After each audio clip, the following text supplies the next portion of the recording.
Então, pessoal, continuando a nossa revisão, a gente vai agora para a aula 2, que é sobre a divisão do corpo humano.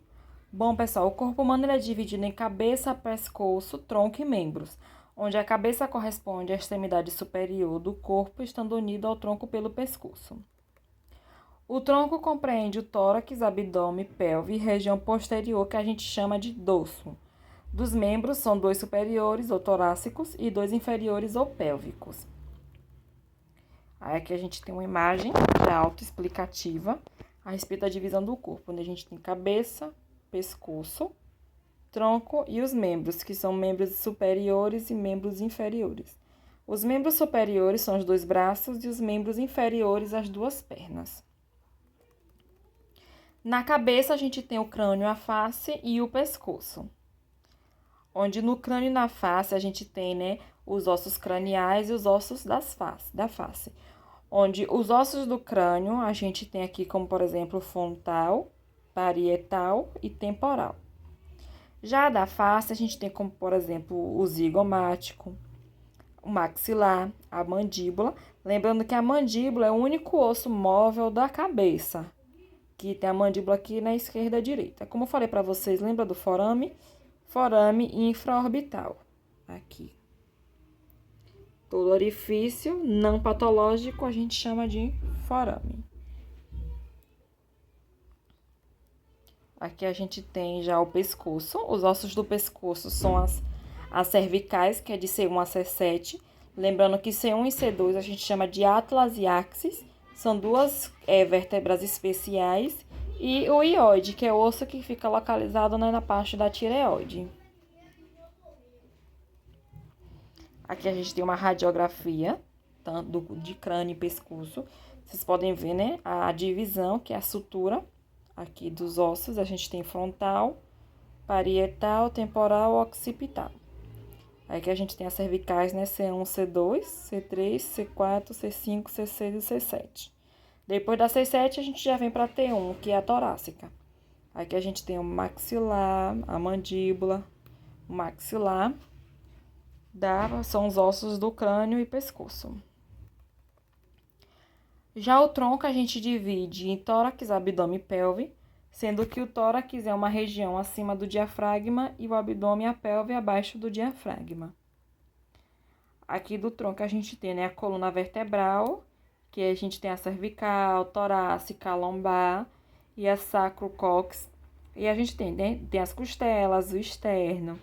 A gente tem o sacro, o osso do ilíaco, as costelas flutuantes, todas essas partes fazem parte do tronco.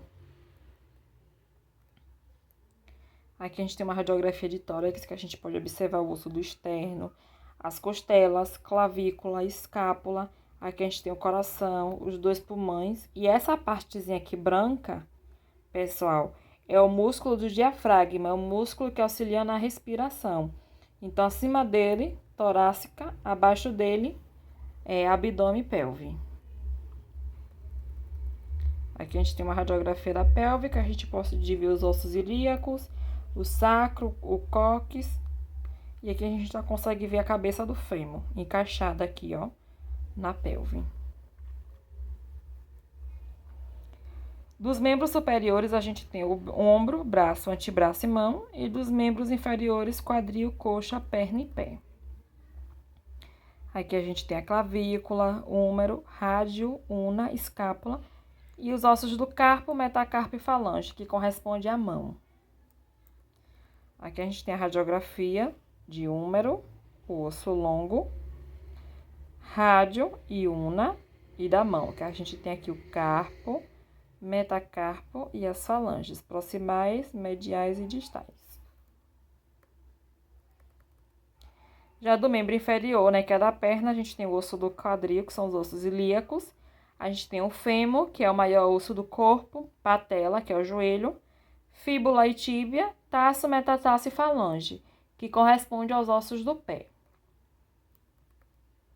Aqui a gente tem a radiografia de fêmur, cabeça do fêmur, corpo do fêmur.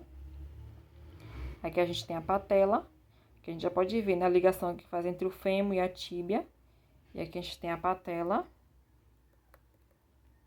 Aqui a gente tem a radiografia de tíbia, que é essa primeira aqui mais longa e mais grossinha, e a fíbula mais atrás. Já aqui no pé, a gente consegue identificar, né?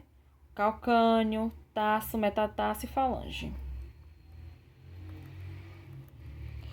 Já a posição anatômica, essa posição anatômica a gente utiliza ela para descrever as posições especiais dos órgãos, ossos e demais componentes do corpo humano. Onde o indivíduo ele fica em pé, em posição ereta, com a face voltada para a frente, olhar dirigido para o horizonte, membros superiores estendidos ao longo do tronco com as palmas das mãos voltadas para a frente e os membros inferiores unidos com as pontas dos pés dirigidas para a frente. Aqui eu vou mostrar para vocês a posição anatômica. Todas as vezes que a gente for posicionar um paciente para um determinado exame, a gente faz com base nessa posição anatômica.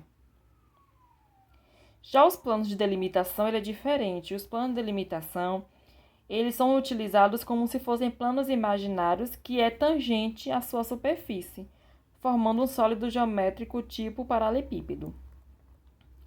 Aí aqui a gente tem os exemplos de planos de delimitação, onde a gente tem dois verticais, que a gente chama de ventral ou anterior, ou dorso e posterior. Então, quando a gente fala plano anterior e posterior, ou ventre e dorso, a gente está falando de plano de delimitação. A gente tem mais dois, que é tangentes ao lado do corpo, que a gente chama de plano lateral direito e plano lateral esquerdo. E temos mais dois, que eles são do cortes horizontais, que ele vai da cabeça e da parte da cabeça, que a gente chama de cranial, ou superior, e da planta dos pés, que a gente chama de podálico inferior. Aqui a gente tem os decúbito dorsal, ventral e lateral. Dos planos de secção, a gente tem sagital ou mediano, frontal ou coronal, transversal, axial e oblíquo, que a gente pode chamar de sagital, frontal e axial. São os planos. No caso, a gente tem aqui, né, o plano que vai sagital, que ele divide em direita e esquerda, que a gente chama também de lateral, direita ou esquerda. Do plano de delimitação é a mesma coisa. O coronal, que fica em lado anterior e posterior, ou ventre e dorso, é a mesma coisa. E o axial, que a gente tem a parte, né, superior e inferior, quando tem um corte ao meio, superior em cima, inferior embaixo, ou axial. E o oblíquo ele pode ser feito em qualquer parte do corpo e não precisa de plano anatômico, ele pode ser feito de forma, né, oblíqua mesmo, no caso um corte que ele não vai ser reto, ele vai ser inclinado. E a gente vai estar encerrando essa aula 2.